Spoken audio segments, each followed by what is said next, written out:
Today's guest conversation is with one of the most respected coaches of his generation and the patriarch of one of the most well-known families in baseball, Mr. Tom Holliday. Here's episode 38 of the Baseball Forward podcast. Coach Holliday, welcome to the Baseball Forward podcast. How are you, sir? Hey, thanks for having me, bud. You know what? I was kind of going through, and hey, it's an honor, truly. I'm so excited to be talking with you today. As I was kind of writing my notes and looking some stuff up and doing my research, what's that? What the word patriarch? That's a powerful term. It's a powerful word, and I think it fits perfectly for you. What does it feel to hear something like that, patriarch? Well, it kind of makes me want to go back and look it up in the dictionary and see exactly what it means. I've been called a lot of things in baseball, but patriarch, that's interesting. Well, I'll give you a hint. It's a compliment. It's the head of a family or a tribe, and that's what you are. So I'm so excited to be talking with you today. I know you and Coach Schwanke go way back to your Oklahoma State days, and man, you've been all over the place. And when I say truly one of the most respected guys, Coach, your resume is just selfishly, as I was looking through some stuff, things that I knew about you, I kind of just wanted to go off on and really pick your brain with pitching and all that, but we'll get into it. So I'll start with this. From where you sit right now, you look back at your career, man, so many stops along the way. Do you feel satisfied with the career you had as a baseball coach? Yeah, I'd have to say, yeah. I mean, a couple things I would have liked to have done, that kind of, might have been a reach for me, but, I'd like to have gone into pro baseball after college baseball and taken a shot at dragging a couple friends of mine along like Schwanke to try to build a major league organization and win. You always feel like that you can do things special and you just got to get the opportunity. And when you become a college guy, a lot of times the pro baseball world, they kind of shut you out. They don't want to give you the chance to bring your success in college into the pro world because it's their world. Our world was college baseball. And probably the one thing I'd like to have done was take a shot at, front office job in Major League Baseball. But it would have had to have been with guys that were working towards winning, not making money, not saving money, not making the owner look good. If it would have been about, like, let's win a world championship, that would have finished me up pretty good. You were a head coach. You've been a pitching coach. Man, you've been all over Oklahoma State, NC State. You've been in the Cape. Talk to me a little bit about the difference in roles. I mean, when you're at Texas, you guys won the national championship in 2005, and you were the pitching coach, I do believe. So tell me a little bit like the difference in stress levels, responsibilities. What was the difference running the show and then being a pitching coach or a specialty assistant coach? Well, you mentioned the word stress, and I think that maybe something about me when I grew up, I didn't know what stress meant. I mean, to me, baseball was fun, competitive, tough. I didn't have time to get stressed, and I loved the games. I mean, some guys get uptight when a game starts. That's when I could relax. And the battle for 9 innings, that's kind of like what I came for, and I worked with some guys that when the game started, they got uptight and they would grow through that like most coaches do. But I mean, early on, I was kind of lucky, because of the guy that I played for in college was just a tough dude. And, he taught me that. And then I played at Miami for another guy that was really stressful. I mean, that was as close to stress as I could imagine when I looked down and they called him different names, but he would smoke a pack of cigarettes during a game in a college dugout. That Yeah. was stress. I think that was stress. And I mean, I liked him. I really liked Coach Frazier, but I didn't understand his nervousness except for the fact that he never came to practice. So he didn't know if we were any good. He didn't know how good we were Wow. until the game was over. So, you play for different people, you see stress, but I honestly, I can't ever say that I had stress. I mean, hey, I knew there was going to come a day I'd get beat. I knew that. But I never went into a game thinking I was getting beat. I knew we were an underdog every now and then when we didn't have a good guy on the mound, but you kind of, you just ignore that. You try to overcome that. And of course I lucked out. I coached at a bunch of really good programs with a bunch of really good people. And, they teach you a lot about baseball, the guys you work with.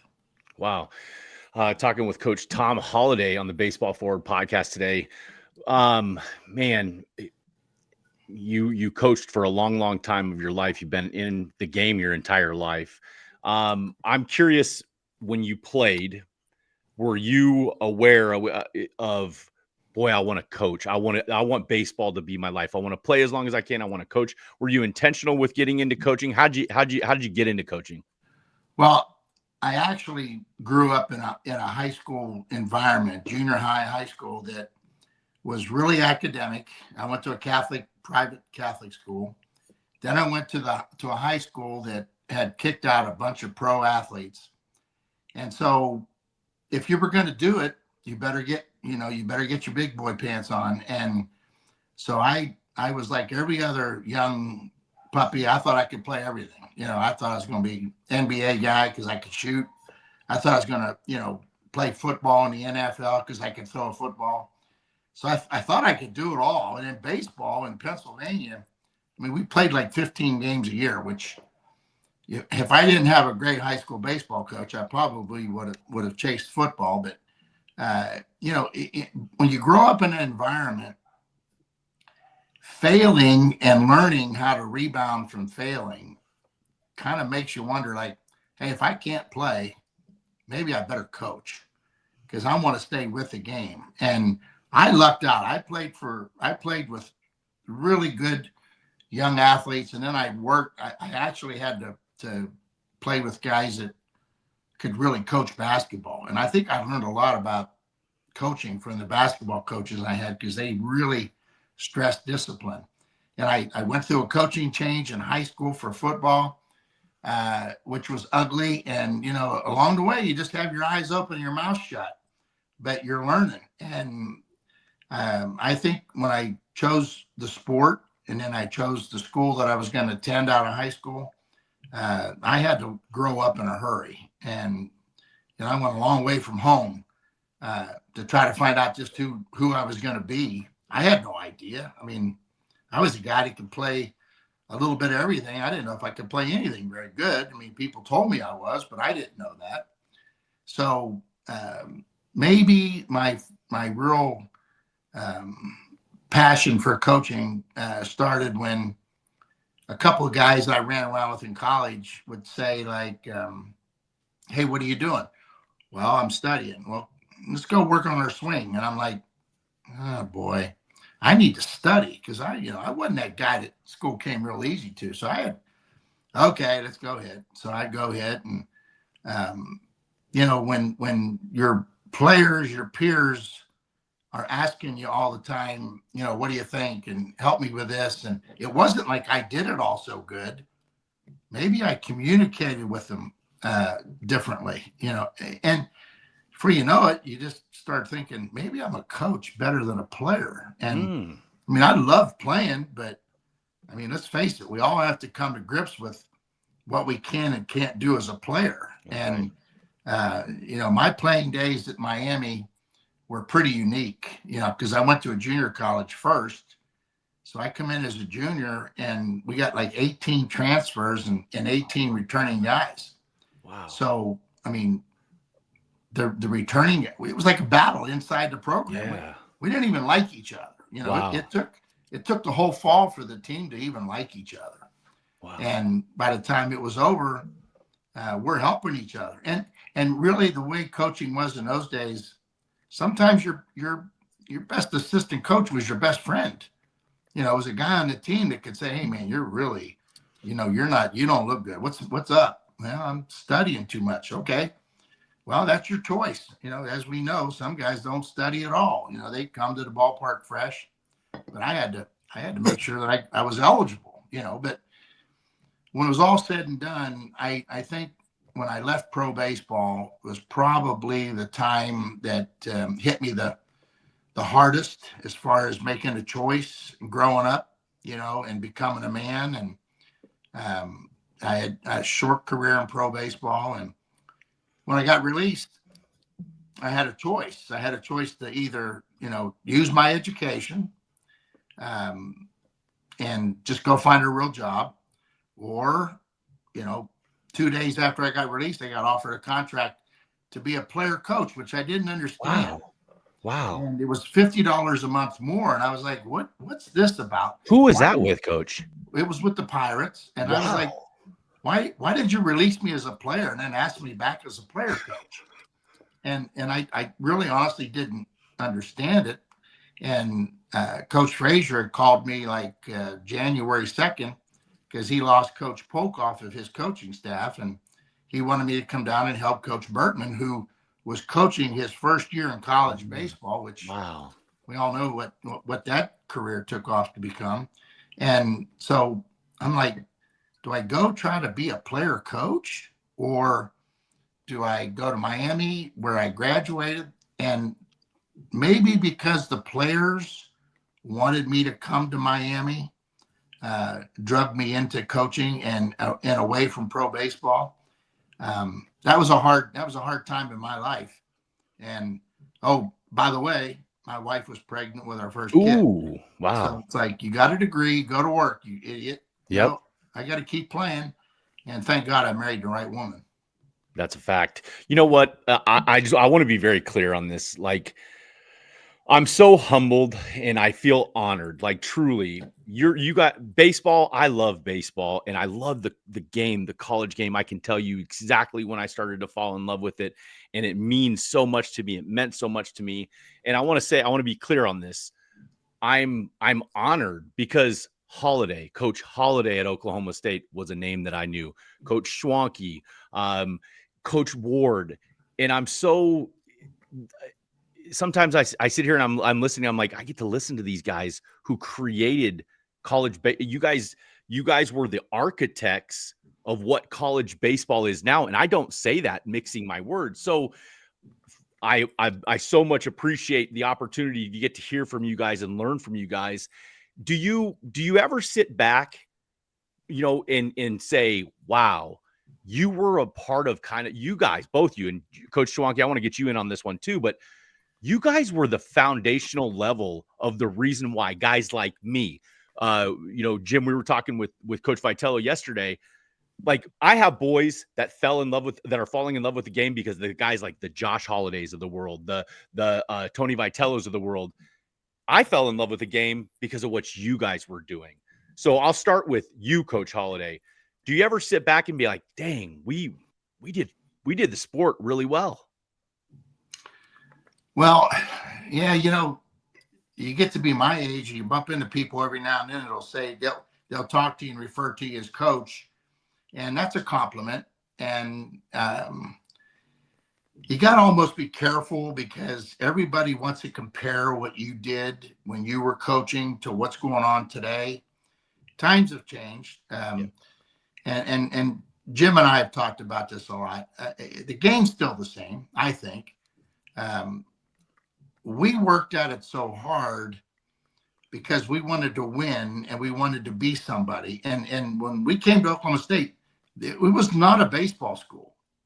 I mean, I came here after working at Arizona State, which when I grew up, that was the mecca of college baseball. And when Coach Ward asked me to come here, I was like, holy cow, we just played for a national title at Arizona State. And I'm like, where you want to go? He said, I'm going to take the job at Oklahoma State. I want you to come. I was like, where is it? And what town is it in? And man, I don't want to leave Arizona State. I mean, this could be my ticket into a real job. Well, coach explained to me that Oklahoma State was going to be a real job and it was going to be a real challenge.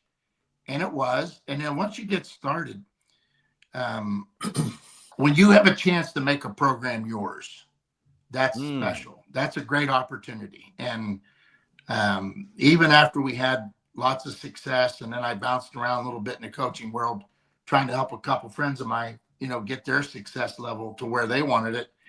I always thought at the end of the bucket list was to take a program that nobody ever heard of, Susquehanna Valley, and try to build it into a championship team and have everybody say, where did that thing come from? How did this happen? Because, it's not like you feel like you're King Kong or you're just that good. It's just like the challenge of building something and doing it from the bottom up. And I mean, it's no different than when you're sitting out now and watch Major League Baseball games and organizations that are stuck in the mud that can't win. You'd like to just say, hey, I think I could help those guys. Wow. I don't know if I could or not, sure, but I'd like to try, and if I didn't, I mean, I could deal with it. I could deal with failure. That's part of growing up. And so I don't know, maybe the way Coach Ward let us coach, let us feel it, let us make it ours. Those were unique things. A lot right now. There's some coaches in the college baseball world that they are really truly I guys. It's all about I. It's all about me. And you stand back and you can identify them only because you've been in the business. But I was never an I guy. I was always like we, and I was taught that. So I still think that's really important. It's got to be we. If you have guys around you that aren't team guys, that aren't coaching for the right reason, it'll blow up. Wow. Coach Schwanke, I want your take again, because I just don't, I don't think you guys, hey, I've asked you this before. I don't think you gentlemen, I think but I just don't think you guys talk about it. And I'm here to talk about it because I'm like, man, you look back at the impact you had on the game. Does that ever hit you like, whoa, that was some big time stuff? Well, you go back and TH came from Arizona State as a coach. I came from Arizona as a player, and those places were unbelievably strong at the time. The facilities were at the top of the heap, and we pulled into Stillwater, and we brought Steve Blair with us, who ordered 4 sod cutters, and we put in a warning track for 10 days around the field that had no warning track. We had 2 concrete dugouts and condemned wooden bleachers. That was the start that we inherited at Oklahoma State. And so we started literally from scratch. Dave Holliday, Tom Holliday, me, Steve Blair, and Coach Ward. Wow. And we got draft lists. It was fun back in the day. You could get a draft list and you could start recruiting. We recruited 6th round draft picks to come to Oklahoma State. Tom was on the phone all the time doing that stuff. And then we had to break through in the state of Oklahoma and get a recruit because everybody loved Oklahoma baseball and Oklahoma football. And so we told kids, hey, you can come to Oklahoma State and be a great baseball player, and you can always be an OU football fan. So we had those unique breakthroughs over time. And then guys like T.A. and guys that really became supporters and loved the effort, gave us a stadium so we could compete. And all of a sudden, it just exploded because it was a great school and it had a history of baseball, but it literally had eroded to the point where when I pulled up, there was one sprinkler going around on the mound with knee-high weeds on a baseball field that we were going to start playing in about 6 weeks. So it was, and it is an accomplishment. There is no question about it. Coach Ward bringing us together because he had no budget.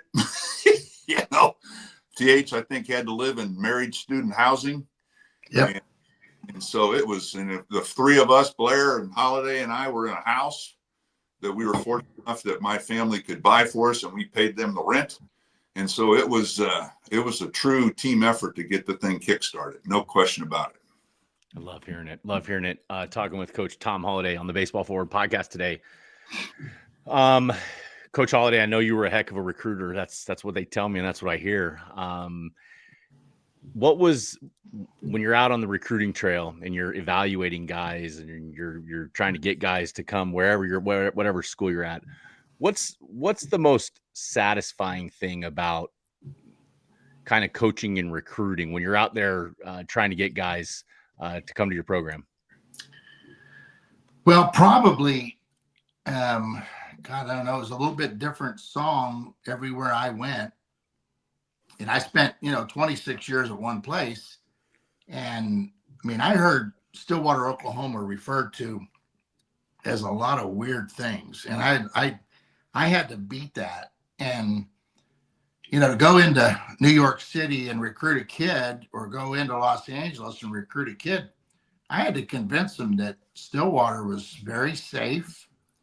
The parents, you pick immediately on the parent that you could win over. And I convinced them that they could go to sleep at night and not have to worry about their kids, because Stillwater was a safe place to send them.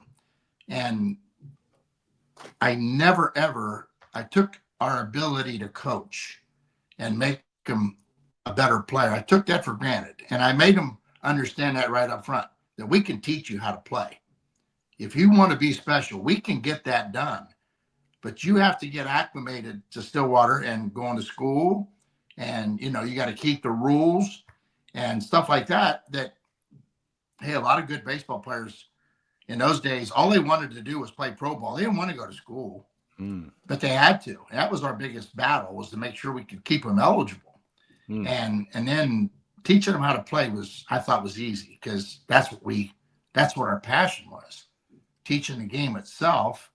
And again, we were driven by a guy that could really teach the game. And Coach Ward was as good as anybody in the country. And he trusted us to grow up, teach what we knew. If we get in a little weird direction, he would tell us. And that would be fun, to have a donut and a cup of coffee and talk about, what are you doing with him? What are you trying to do with him? I don't know that coaches converse like that anymore. I mean, we kind of liked each other. I mean, we all got along. I mean, if somebody did something stupid, we'd tell each other, And if I needed Schwanke to get down and finish a deal on Todd Walker, I mean, he just said, when do I have to be there? And boom, he's gone. I mean, there was like a working camaraderie. We could actually outwork people, and there was no rules that stopped us from coaching. And we had no budget. Yep. We had no budget. So we tried to figure out a way to get Schwanke gasoline money to go down to Shreveport. And, if you had to spend a night, we had to use our points that we had on our credit cards at a Marriott or a Days Inn or something. That's how we had to function. But it wasn't like we were sitting around bitching and moaning about it. We knew it. We accepted it. It was ours. We made it ours. So we lived with it. And opportunities to leave and go to other places came, but we were driven to win a national championship. And, everybody's like, you'll never do it.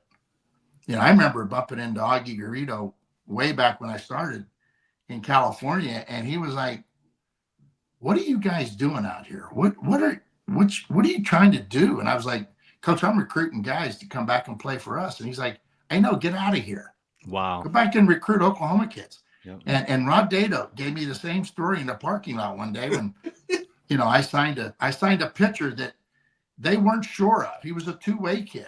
And I signed him in the back, right on the trunk of my car. Yes. And Dado walks by and he wanted to know who the kid was. And it was too late because I had already signed him. And it was like, get out of here. You don't belong here. Well, I did belong there. And we had names. We had scouts that would tell us who to go get. And we wanted to qualify him. We wanted to make sure that, hey, don't come to Stillwater thinking that you can go for a walk at 11 o'clock at night. You're probably going to get arrested. And so learning how to sell your program was the thing that we all had to learn to do. And then success really helped. Once we started to win, and once we got to Omaha in 81, people knew who we were. And then in 82, we had to rebuild quietly. And really, we lost a bunch of really good players in 81. And we got back in 82, and people thought it was magic. 83, we were pretty good. I mean, like we belonged in Omaha. And then every year that we would go, people knew who we were. So kids would watch it on television. And when you call their house, they'd say, is that Oklahoma State or is that OU? Because we rubbed OU out, and that was hard to do. Yeah. Because we came here, OU was powerful. We couldn't get a player here. Wow. And Schwanke and we worked our rear end off. He found a kid named Tettleton. I went with him one night to watch him play, and I'm sitting there going, I have no idea where Mickey's going to play. But boy, what a great arm and switch hitter. Man. But we had to take that guy, and we had to take a kid from Bixby, Oklahoma named Rogers, who, quite honestly, I don't even know how we got him in school to this day. Going to school was not his cup of tea. and I mean, those kids get you over the hump because they had no fear. Before you knew it, we had like 9 warriors on the field every year. And so people didn't like playing us. I think we lost some friendships in the business because we weren't supposed to be that successful where we were. And we got a kick out of that. That kind of like became our little driving force. And now sitting where we're at now, I can't imagine. I can't. For me, it's hard. It's hard for me to go back in my head to before Oklahoma State was relevant, because in my lifetime, Oklahoma State's always been relevant. Talking with Coach Holliday on the Baseball Forward podcast today. Coach, I want to kind of change directions because, boy, I'd be missing an opportunity, because I know anybody listening to this podcast, man, they know the name. They know the name Holliday. As I mentioned earlier, the name Holliday is synonymous with baseball. And I want to start as a parent, because you're a dad and you have 2 boys, Matt, who played in the big leagues for a long, long time and was an all-star and a total stud. And then you had Josh, and he's coaching at Oklahoma State, 2 just very capable baseball human beings. Bringing them up in the game, man, because you were prominent, you were the figurehead, you had eyes on you. How did that impact your boys? Like, how did you try to raise them? Did you try to insulate them from stuff like that? Like, what was your approach in raising kids in baseball? Well, I'll put it this way. I didn't hide anything from either one of them. And, I wanted them to grow up in baseball, but I wanted them to know, why I was on the phone till midnight when one of our guys was having a problem with his girlfriend, wanted to go home and shut it down. And I'm talking him into staying. So many times I look over and I got 2 little guys listening, and then I get off the phone to be like, Dad, why don't you just let him go? He doesn't want to be here. And it'd be like, no, wait a minute. That's not the case. He's got a problem. And so both of them grew up listening. Did I always want them to hear what I was saying? Maybe not, but it was part of them being boys, and both of them loved to play. And I always tried to save some energy for them. And it was tough because we had long days in coaching at the field, whatever. And I always tried to make sure that they understood everything that was going on, because I wanted them to love what I did. I didn't want them to resent coaching because it took me away from them. Wow. That's so, I shared literally everything with them. And sometimes, they saw some things that, you really don't want your kids to see, but it's part of life. And they did it. Then they had a choice whether they wanted to play baseball or football. And both of them were really good athletes. And they had similar decisions to make like I did when I grew up. But I wanted them to make their own decisions, because for a long time, I wasn't sure whether I chose the right sport. Wow. I mean, I had football stuck in my heart. Wow. But when they're your kids, it's like expose them. Don't hide stuff. Let them see the good, the bad, and the ugly, and then they'll make good choices. And they both did. I mean, I honestly, toughest time in your life is, your kid turns down 390,000 when all he wanted was 400. And I'm sitting there going, I said, Josh, you're $10,000 away from what you wanted. And Minnesota's being real fair with you. And he's like, Dad, I told him 400 before the draft, and I'm not changing. And I was like, okay. I'm not talking to an 18-year-old anymore. This is a young man. And then they asked me not to let him go to school, give him a little time to find $10,000 more. And I said, Mike, I'll tell you what, Mike Radcliffe was the scouting director. I said, Mike, I'll give you $10,000 to sign Josh, because he really does want to sign. And when I told Josh that, he goes, Dad, that's not true. That's not true. I'm not afraid to go to school. I want to play college baseball. So if Minnesota doesn't give me what I'm asking, I'm going to school tomorrow. And I was like, okay. I'm just back off, even though I wasn't his agent, but I was his dad, and hey, Josh went to school, and quite honestly, he loved college. He loved the experience. More when he got into pro ball, he didn't even like pro baseball. Man, he thought the minor league stunk. Mm-hmm. Of course, he got a mouthful of really good college baseball, because we weren't the poor boys when Josh was able to come to Oklahoma State. We figured it out. Our stadium was very nice.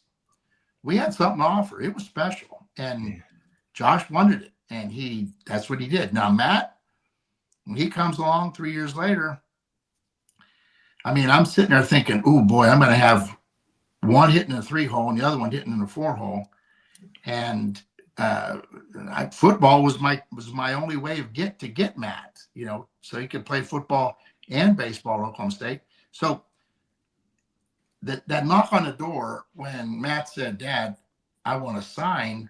I mean, I was like, ooh, a little gut check here. So it's 12:30 at night, and I'm saying, are you sure? And he's like, Dad, I've been wanting to tell you this for a couple of days. So, okay, now I got to get him signed. And we did. And I never second guessed that. I mean, even when he was in the minor league struggling, there was a period where he could have gone back to football. And Matt was way better in football than Josh and I.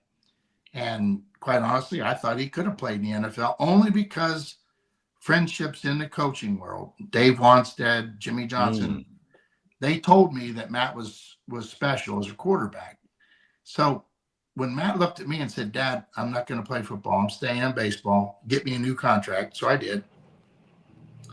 And it was fair. I mean, a lot more money than I made, I can tell you that.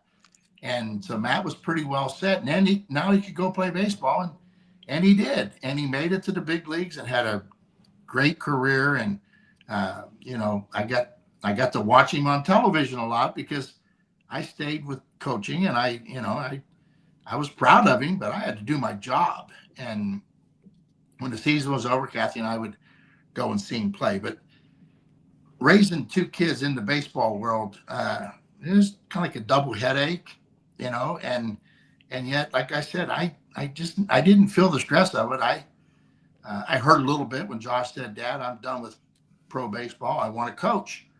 Well, then you're honored, because your kid wants to coach.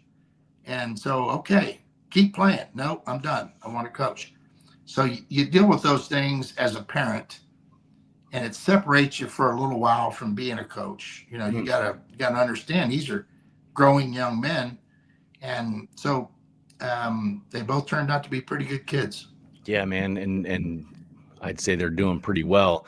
And just, was there a time, because I know there are parents out here that everybody's kind of looking for, I think they're just looking to help steer their ship. Heck, I'm probably one of them. I have a 10-year-old and 11-year-old.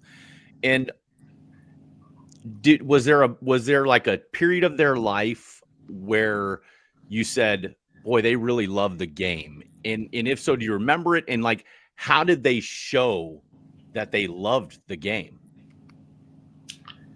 Well, I think probably because they were lucky enough to be around personalities like Pete Incaviglia, Wow. Robin Ventura.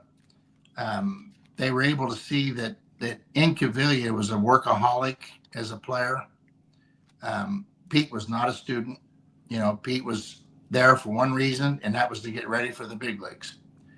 Robin was a kind of a mix of a having a good time in college guy, but absolutely dedicated to playing the game. And for them to be able to hang around with those guys in the locker room, I didn't care if they put them in a garbage can and made jokes about it. I didn't care. As long as they were around and they were getting that exposure. And, people always think that, like, is there a pill for this? Is there a pill I can give my kid? Well, the strongest pill that I can tell you is expose your kid to the sport and don't hide anything. Let him experience striking out 3 times, hitting a home run and not acting like a jackass when he runs around the bases. Those are little things you can help him with as a parent. Encourage them, but don't make them. It drives me nuts now when I see parents want to take kids on travel tournaments. Kids don't even want to go. Yep. And I can get it. Like, you're an amateur. You're not a travel. Major leaguers travel. Why kids don't play more games at home in their own little towns? I don't understand that, but hey, times have changed and I get it. But always expose them to the good, bad, and the ugly, because baseball, it's a humbling experience, and you got to make it through there and let them play. Let them play. I mean, I think it's good that they play another sport, even though at times I felt like, I wasted too much time playing football and basketball, but that was me. That was in 1970. Today it's a competitive world. I mean, if you can hit, you better hit every day, and if you can pitch, you better take care of your arm. And if you want to be a big league infielder, don't be afraid to go listen to what a big league infielder says. I mean, go be a sponge, absorb everything, sort it out. I remember one night we had a golf tournament, and Coach Ward and we were worried about getting the golf tournament pulled off properly, right? Which I knew nothing about golf. And so we're sitting there, and we had Bobby Bonds. Ooh. We had John Denny. Let's see, we had Barry Bonds in the other room. He was literally playing with my kids because I didn't have a sitter that night. Wow. And we were sitting there, and Bonds and John Denny. John Denny had just won. Schwanke was at the Cy Young Award he won? Yep. Prescott, Arizona. Yeah. Yeah. And Yep. we kind of knew him because he was from Prescott, Arizona, which is where Yavapai was. So they're sitting there, and Bobby's drinking whiskey, and he had a beer, but he wasn't drinking. They got into the most unique argument about how to hit. And John Denny was telling him, I could get you out with a high fastball. And he's like, no, you couldn't. I took your fastball out of the park. Well, the more whiskey he drank, the better hitter he became.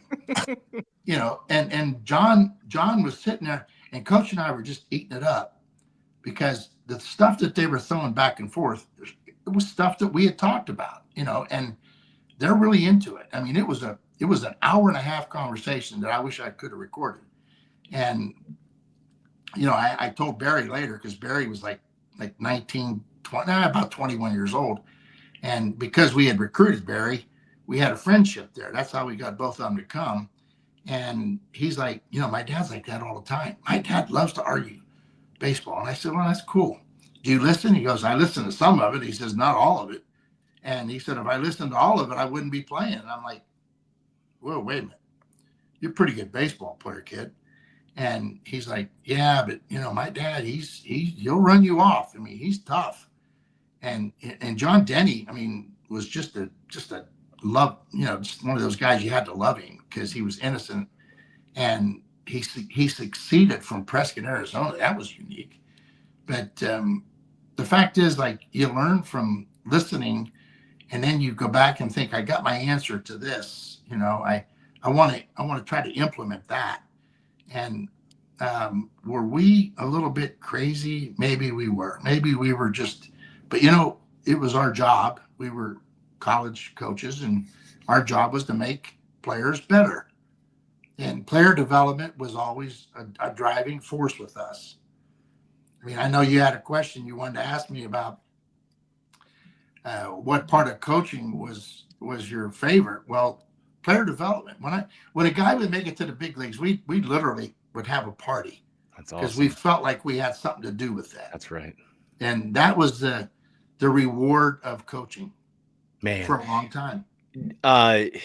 Boy, that's Jim. I'll ask you that. Like, what does that feel like? I kind of know. Got a couple guys, but what does it feel like for you when you see one of the guys that you've had a hand in get to the big leagues? What goes through your head? What are you thinking? Well, one of the case studies is Mickey Tittleton, of course. Yeah. He wasn't even on the scout list when I went to see the games that I went to see that day. Wow. Yep. Yeah, I mistook Very him. True. But I loved the way he played. And if I hadn't been there, if we hadn't decided to go see Emmiter play, we wouldn't have known anything about Mike Brumley or Mickey Tittleton. Wow. And so, but he comes to Oklahoma State as not a shortstop, even though he played that in high school. He was too big. So we tried him at third base, and he's got bad hands. And then we moved him to the outfield because he had a howitzer and he had power. But he had depth perception issues. So we turned him into a catcher, and he became a silver slugger in the big leagues. And you celebrate that guy's career, and it's a story that you can tell on the recruiting trails forever. At Oklahoma State, we had to qualify guys that we thought could play and then would survive and flourish in Stillwater and understand how to pay the price for the three of us, because we were nuts, right? We worked. And, when I go to LSU, I had that same recruiting stance about finding players that could really pay the price. But at LSU, you walked into the ballpark and you picked who you wanted to visit. At Oklahoma State, we really had to work to get those guys to show up on a recruiting trip. And then they had to drive an hour and a half from Tulsa or Oklahoma City out in the boondocks going, what am I doing here? And then they meet TH, and they meet me, and they meet Gary, and things, they understand why they're there. And so when a kid like Mickey takes a big step and becomes a recruit, Kim Rogers, who was the first guy, I believe, Tom, that we out recruited OU to get.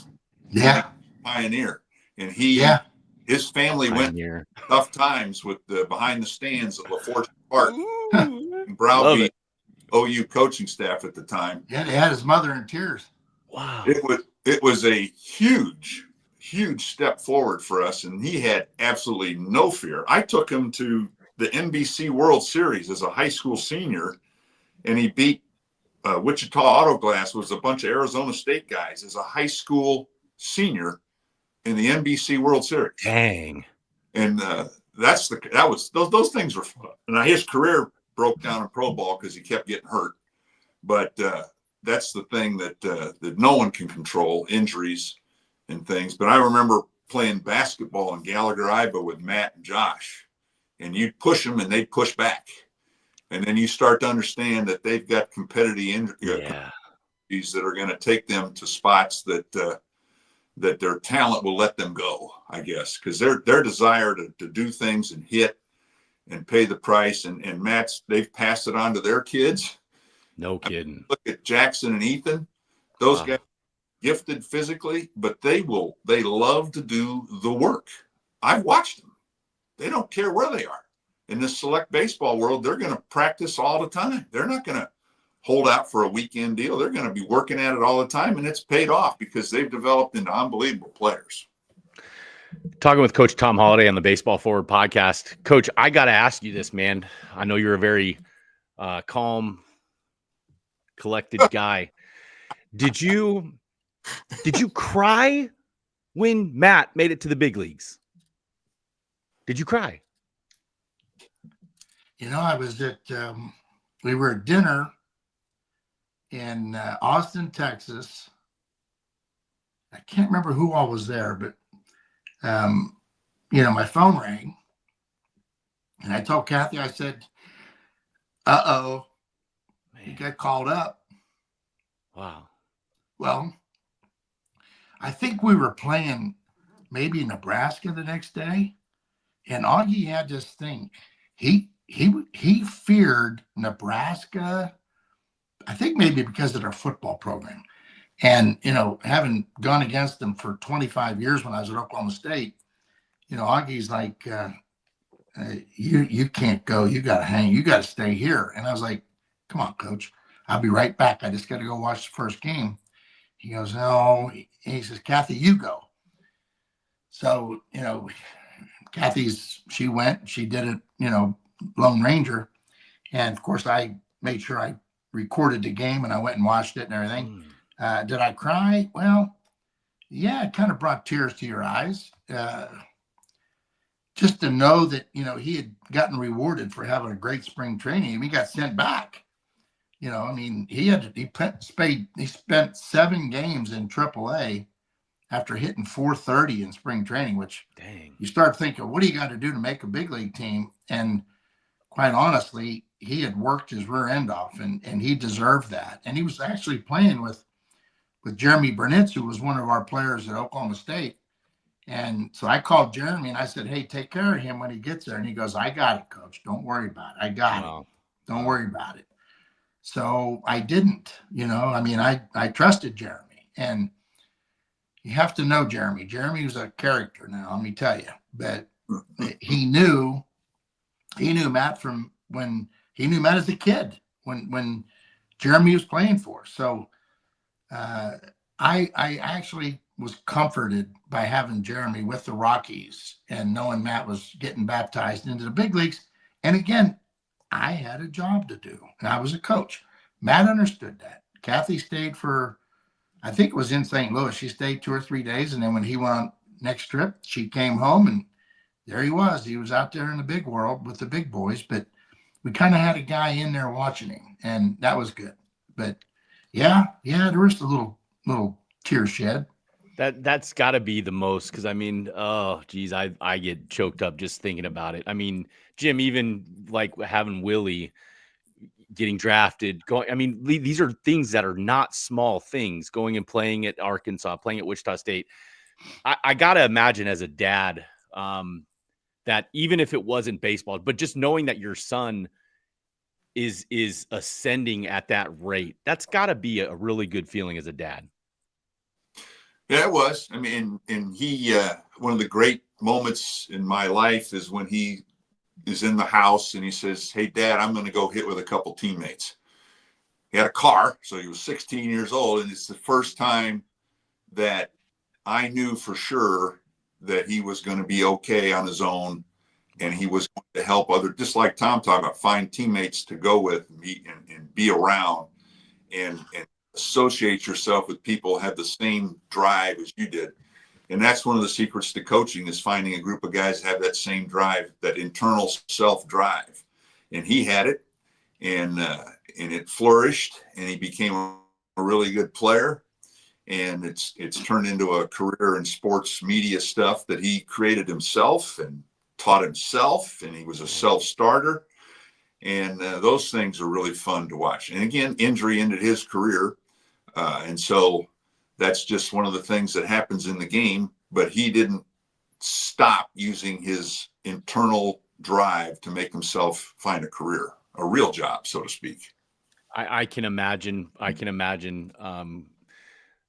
from where you guys sit now, Coach Holliday, it's safe to say this is a third-party objective evaluator.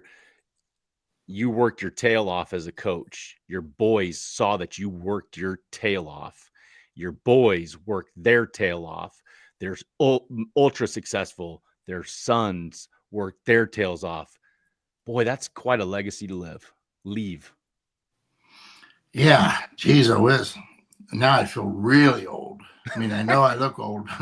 I mean, it's like you start thinking about all that trail.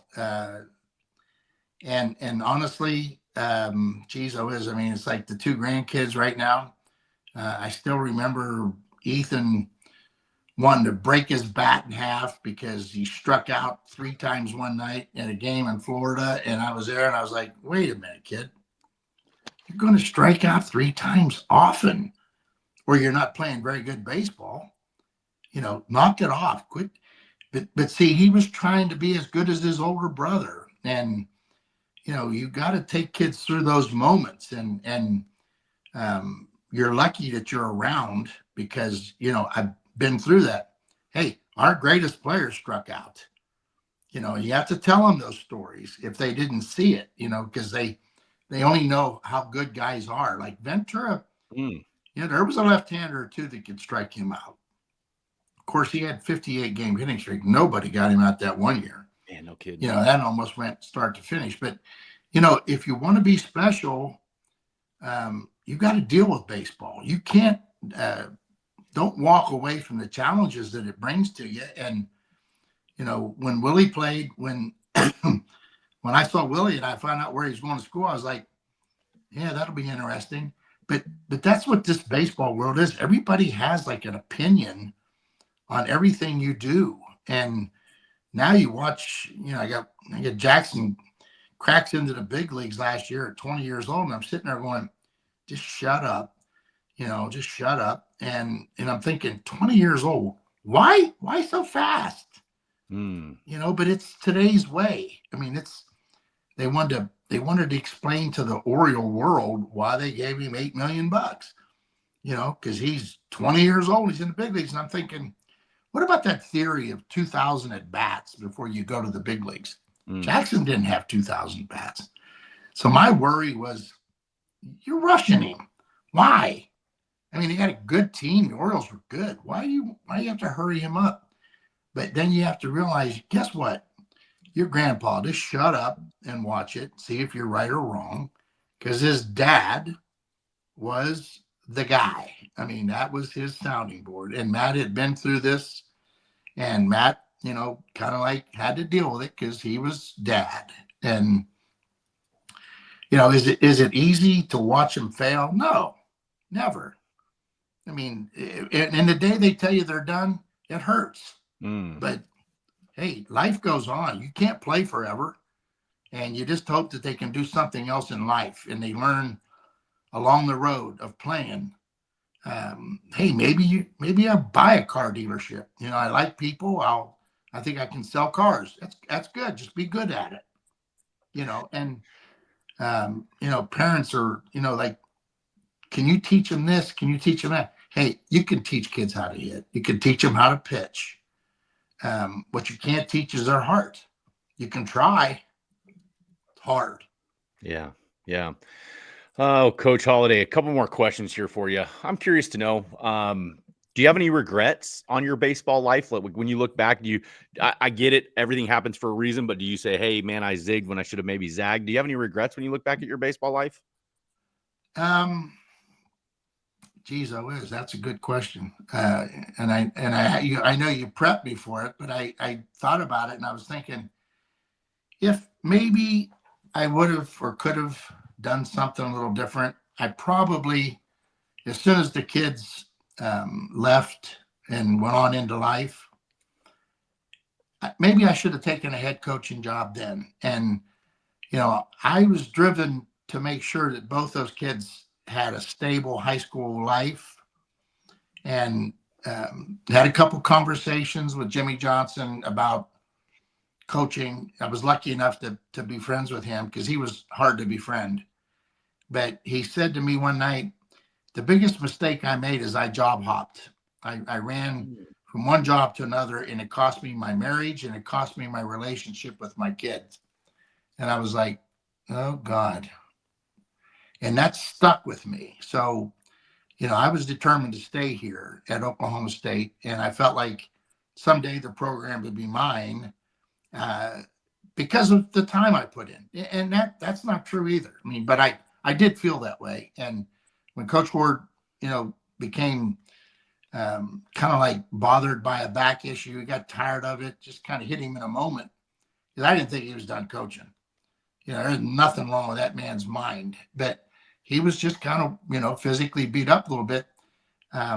so I stuck around. I got the job, and I got to be a head coach. I think maybe if I could redo life, I would have probably taken maybe the Tennessee job when it was offered to me.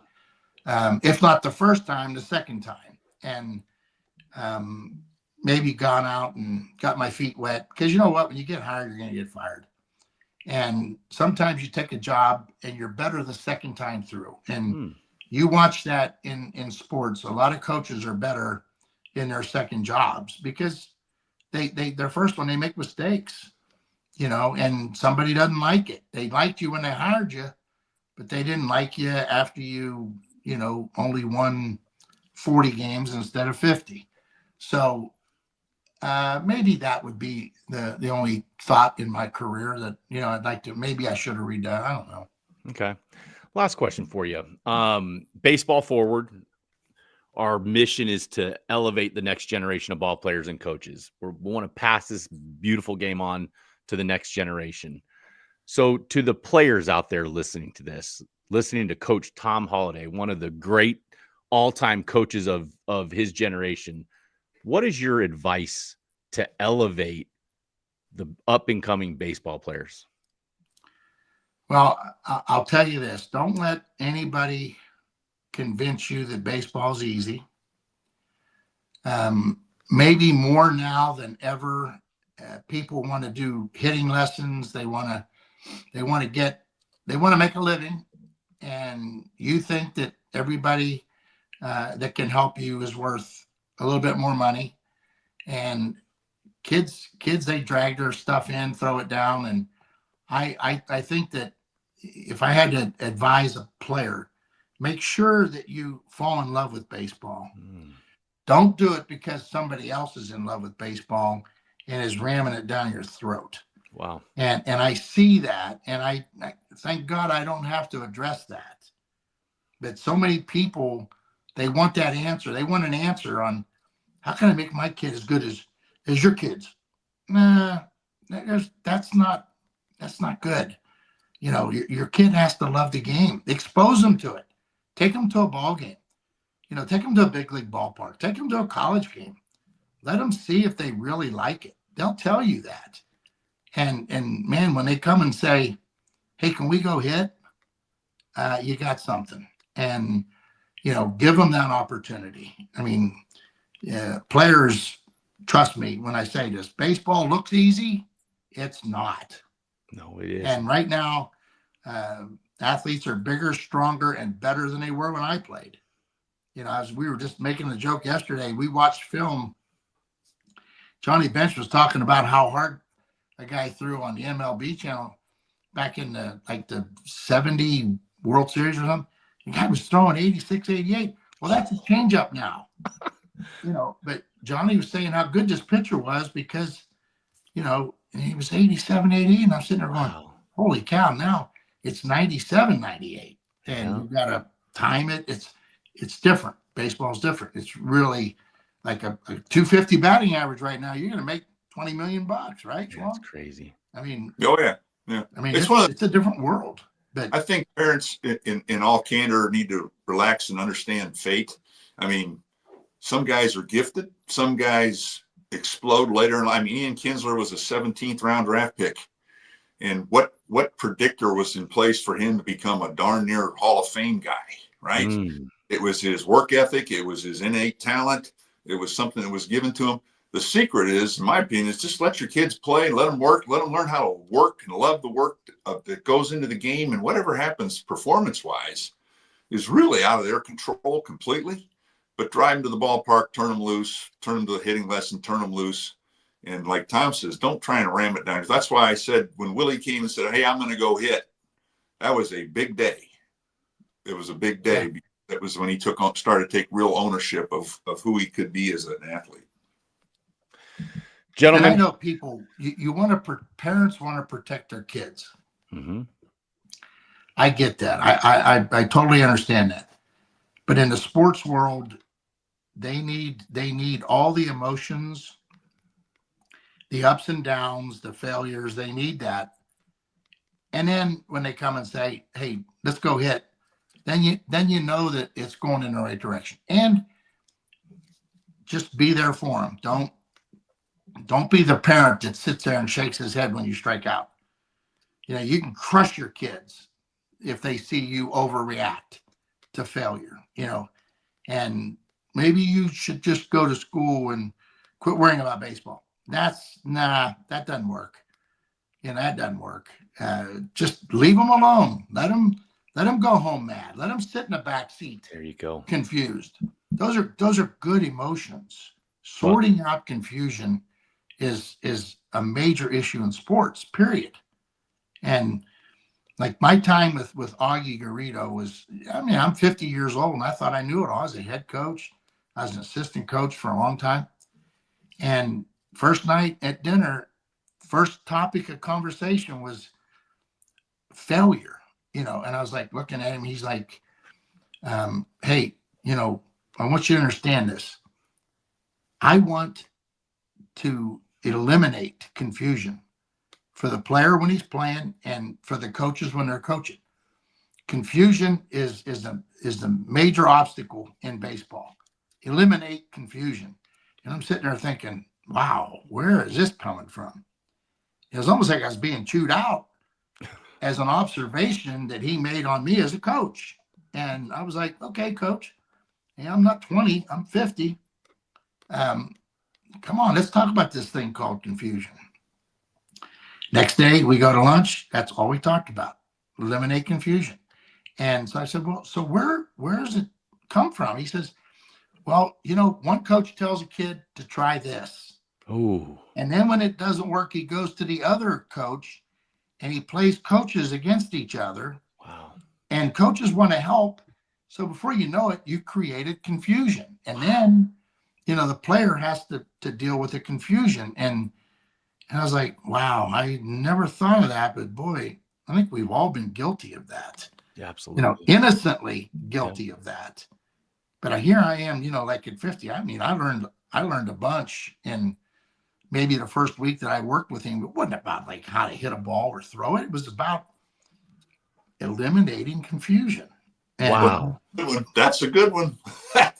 So Coach Holliday, please, and we're not going to take a lot more of your time, but and listen, I'm not in any hurry. I'll talk to you guys as long as you want to talk. Eliminating confusion. So like, I hear that right there and I'm like, boy, I felt it. I feel it. How do you eliminate confusion in baseball? You have to listen to the player. And that's what I learned to do. Instead of being the dictator that knows everything about how to pitch or how to hit. And I was coming off being a head coach. So you're responsible as a head coach to know a little bit about everything. Okay. And so now I was getting to be a pitching coach again. And, I've been there, done that for about 17 years. And I get a kid named Street that was a pretty good pitcher. And he was all confused. He didn't know whether he was a sidearmer, submariner, three-quarter guy.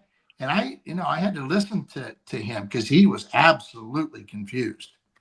And a great family, great competitive sports family. Houston Street. My first year on the job at Texas. And then here I got this kid named Street that was an ultra competitive kid. But he overcompeted and he'd make mistakes. And when he got hit, he kind of took it personal, which I thought was good. But to eliminate the confusion about where his arm angle was supposed to be, that was my challenge. That was my job. And I had to do it by listening to him. Like, where do you feel most comfortable? What can you do from that slot? Can you spin it? Can you sink it? Can you slide it? And you talk to them more like their best friend rather than their coach. It's almost like eliminate that thing called coach.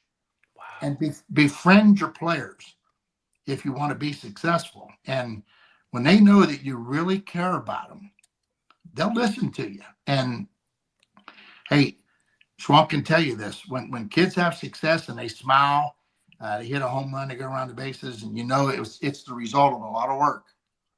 It didn't just happen by accident. And you sit there and you pat them on the back when they come to the dugout. Hey, that's what this business is about. Is watching kids, develop that kind of of an emotion, that kind of a feeling. It's the reward. I mean, hey, when we coached, we made peanuts. Now there's a lot of money in coaching. And if I had to tell coaches anything, don't just sit there and let anybody judge you on wins and losses.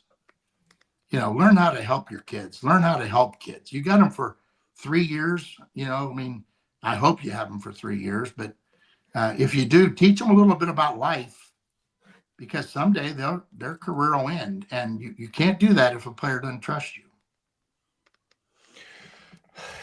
Gentlemen, go ahead, Jim. These long form interviews are unbelievable. I get so tired of listening to Fox News. Hey, we got a break. We got to take off. We get a chance to really explore something. And that stuff you mentioned is phenomenal. And so, we need to bring you back so we can talk about pitching in detail at some, to help kids now. I mean, we literally have an area code select event. God bless the area code games that they want to conduct in Houston this weekend. And the stadium temperature will be about 30 degrees when it starts at 9 o'clock in the morning. And those are things, TH, that we need to talk about maybe the next time when we get together. Yeah. Hey, you guys, whenever you feel like it, just give me a buzz, because one thing about getting old, you don't get dumber. I think you get a little wiser. You might get a little slower, and some people might think, misjudge as being dumb. But I think there's wisdom, and honestly, Schwanke, in January to hold a tryout is like, who's in the room here that doesn't understand it? And at 30 degrees, I mean, holy cow, you want to blow an arm up? That's 1 and 2 equals 3. I mean, be careful with that. But area code games, I love, a big part of baseball. Picking them in January? Yeah, man. Yeah. Wow. I know. What are we doing? Seriously, what are we doing? Well, go watch them play, and then pick a weekend, when they're in shape and have played a little bit. I mean, of course, a lot of kids right now, they don't stop. They train all year round, and I get that too. But man,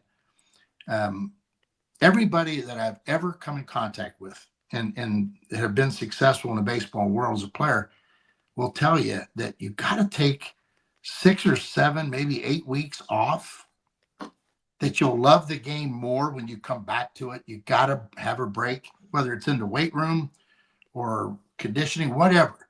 But a little bit of time off is good for the body. It's good for the mind. It's good for the soul. You tell kids that now, they look at you like, that's not what I heard. I got to play every day, every minute of every day. No, you don't. Nope. No, you don't. You know what I'll say? This time of year as a pitcher, we were probably at about 30 pitches in our bullpens, and we're probably just working fastball, changeup, and getting our arm. And you say you got guys that are going and throwing in front of a bunch of scouts, max effort. It's like starting a car in cold weather. It's not a good deal. Well, think about the NCAA. They let you open up on the 16th of February. Yep. And I mean, I'll be down to Dallas to watch that tournament. It's going to be really good, but that's 4 weeks. Major League Baseball players go to spring training. What is it, Schwanke? 6, 7, 8 weeks? Oh, yeah. Yep. And for what? To make sure they're ready for the season. And college guys got 30 days, not allowed to practice until school starts. No. So, I mean, they're going to play in 30 days. Kids are going to come out and, hey, I'm telling you, man, when you look at Tennessee versus Oklahoma State, I can bet you it's not an exhibition game. Yep. I mean, it's going to be serious. And that's, again, you better make sure your kids are ready for that, especially pitchers. That's right. Guys, Coach Holliday, thank you so much, man. What an honor, what a pleasure getting to listen to you. We will definitely have you back. Jim, good seeing you. I appreciate you guys listening to this episode of the Baseball Forward podcast. We'll see you next time. See you guys.